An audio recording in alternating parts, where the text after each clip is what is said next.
Dance करना एक कला है और निरंतर प्रयास से इस कला को निखारा जा सकता है। दुनिया में कई बड़ी बड़ी हस्तियों ने डांस के माध्यम से इतिहास रचा है, लेकिन उन्हीं के बीच कुछ ऐसे सितारे भी हैं जो हादसों का शिकार हो जाते हैं, फिर काम आती है एक अदृश्य शक्ति जो उनके दिल की आवाज सुनकर उन्हें कामयाब करती है। ऐसी ही दशहत से भरी कहानी है भूत का डांस। सोनू नाम का एक लड़का था, उसे डांस का बहुत शौक था। वह दिन भर फिल्मी गानों में नाचता रहता था। सोनू एक बहुत कामयाब डांसर बनना चाहता था, लेकिन उसके घर के हालात उसे अपने सपनों को पूरा करने से रोक रहे थे। सोनू सिर्फ 13 साल का था, लेकिन वह अपने सपनों के पीछे इतना पागल था कि रोड पर चलते हुए भी डांस करने लगता था। सोनू के निरंतर प्रयास से उसकी डांस की कला निखर चुकी थी और वह अपनी उम्र के बच्चों के मुकाबले बेहतरीन डांस करना सीख चुका था। एक बार सोनू के स्कूल में डांस की प्रतियोगिता होती है, जिसमें सभी बच्चे भाग लेते हैं। सोनू भी डांस प्रतियोगिता के लिए काफी उत्साहित होता है। सोनू को पूरा यकीन होता है कि वह इस प्रतियोगिता में प्रथम स्थान प्राप्त करेगा। प्रतियोगिता प्रारंभ होती है और सभी प्रतिभागी बच्चे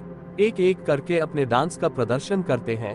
तभी बारी आती है सोनू के डांस की और वह मंच पर आते ही जबरदस्त डांस करता है। लोग तालियां बजा रहे होते हैं कि अचानक सोनू हवा में उछलकर एक डांस स्टेप करता है, लेकिन गलती से वह डांस फ्लोर में अपनी गर्दन के बल गिरता है और उसकी गर्दन से रीढ़ तक की हड्डी टूट जाती है। आनन फानन में उसे अस्पताल पहुंचाया जाता है। हादसे से सोनू बेहोश हो चुका था। डॉक्टरों ने ऑपरेशन के बाद बताया कि इसकी पूरी हड्डी डैमेज हो गई है। फिलहाल इसमें एक प्लेट डाली गई है, लेकिन ये बच्चा अब ठीक से चल फिर नहीं सकेगा। सोनू को जब होश आता है तो सपने टूटे और उसकी आंखों में आंसू होते हैं। सोनू की माँ उसे हिम्मत दे रही होती है। कुछ दिनों तक हॉस्पिटल में भर्ती रहने के बाद सोनू बैसाखी के सहारे चलने फिरने लायक होता है। उसे अस्पताल से छुट्टी मिल जाती है। सोनू घर में अकेले बैठा रहता और अपने मन में ही अपने डांस के स्टेप सोचता रहता। कई दिनों से सोनू मायूस था। घर में बैठे बैठे उसके मन में विचार आता है कि अपाहिज रहने से अच्छा मैं इस दुनिया को ही छोड़ दूं, क्योंकि अब मैं डांस के लायक तो बचा नहीं। उसे तैरना नहीं आता था,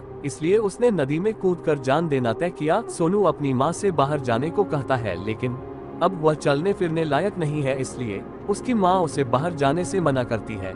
लेकिन काफी दिनों बाद आज उसने बाहर घूमने का मन बनाया है, इसलिए अपने बेटे की जिद पर उसे बाहर जाने की इजाजत दे देती है। सोनू बस में बैठकर अपने घर से 5 किलोमीटर दूर एक पहाड़ के पास नदी के किनारे आ जाता है। दरअसल सोनू पहले भी यहाँ अपने दोस्त के साथ एक बार आया था। वह नदी के किनारे बने पहाड़ पर धीरे धीरे चढ़ने लगता है ताकि वहाँ से कूदकर आत्महत्या कर सके। वह पहाड़ के उस जगह पर पहुँच जाता है जहाँ से कूदने के बाद किसी का बचना असंभव है। नदी की तेज धारा बह रही होती है और उसी धारा के बीच में सोनू छलांग लगा देता है और एक और मासूम अपने सपनों के बोझ के तले दबकर मर जाता है। सोनू की लाश बहते हुए एक बड़े से झरने के नीचे जा गिरती है और एक चट्टान के नीचे फंस जाती है। कई घंटों तक सोनू वहीं फंसा रहता है, लेकिन जैसे ही शरीर को मछलियाँ खाने लगती है, अचानक उसे होश आ जाता है और वह विशालकाय पत्थर हट जाता है। पत्थर हटते ही सोनू आसानी से तैरकर पानी के बाहर निकल आता है।